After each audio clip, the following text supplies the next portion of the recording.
Welcome to the 5 on 5. We are pleased to be joined today by Phillip Yates, Nutrition Programs Director at Access. Phillip, thanks for being here today. Yeah, thank you for having me.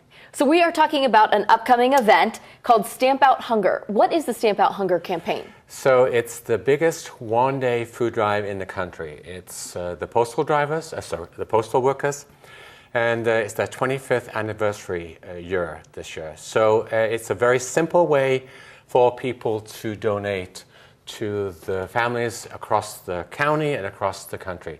So far in 25 years, across the whole country, has been donated 1.6 billion pounds of food, a phenomenal amount of food, yeah. Incredible. Now, how do postal workers get involved with this? So simply, they partner with them to leave, for people to leave a bag of groceries right by their mailbox. And so cards are sent out generally the Monday or Tuesday of the week. They were sent out Monday and Tuesday. And then bags will be going out tomorrow and Thursday as well. Small plastic bags, so don't worry. You know, don't feel as though you have to only fill that up. You can fill other bags up as well. Okay. But just, fill it up, fill a bag up and put it by the mailbox ready for the postal worker on Saturday. He'll pick it up, or she will pick it up and deliver it to the nearest post office where we'll have people waiting. Or there'll be a sorting office in Medford, and then we'll have about 50 or 60 volunteers there as well. Incredible. So if people are watching and they want to participate, are there any guidelines as far as what you can stick in that bag? Sure. Certainly non-perishables are the main thing. So we're focusing on certainly high protein items. Protein items like peanut butter, tuna, canned meat, canned fish would be really good.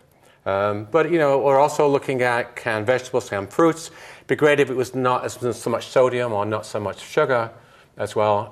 But we're looking for around about 50 to 60,000 pounds of donations. That's what we'd love to see coming in. Wow. How important are these donations that come in from this event?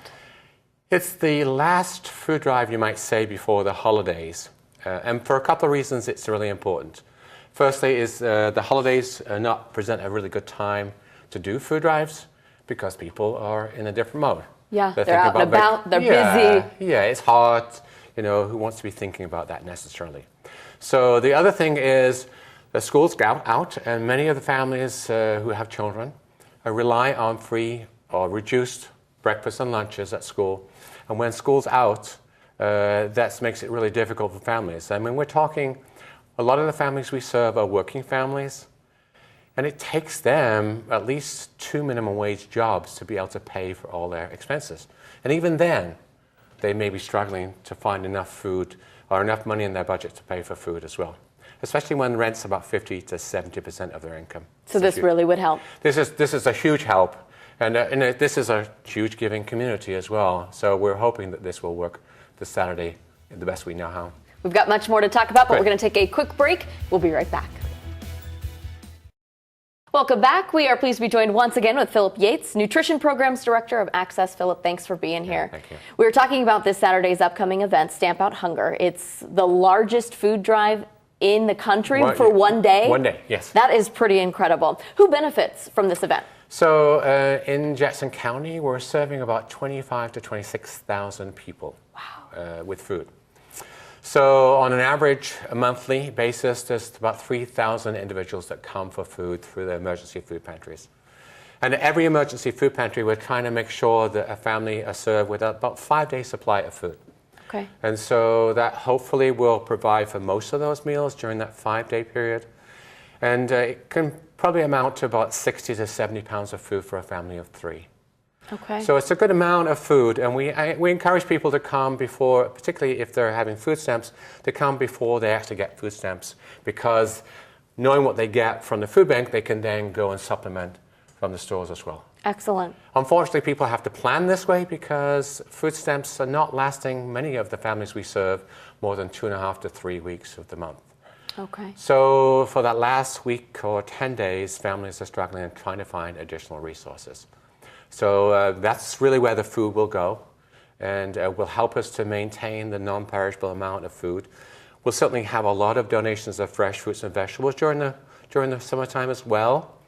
But the non-perishables are really important for us to be able to have that consistency, to be able to make sure we can keep providing the food for families like that.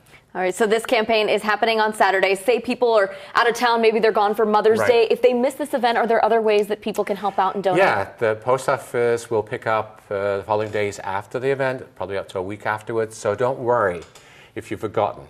So you can either call Access at 774-4321, or you can actually drop off at your local post office, or your postal worker will probably pick up as well. A lot of ways to help out families right here in Southern Oregon. Completely. Phillip, thanks so much for being here. Thank you. We'll be right back.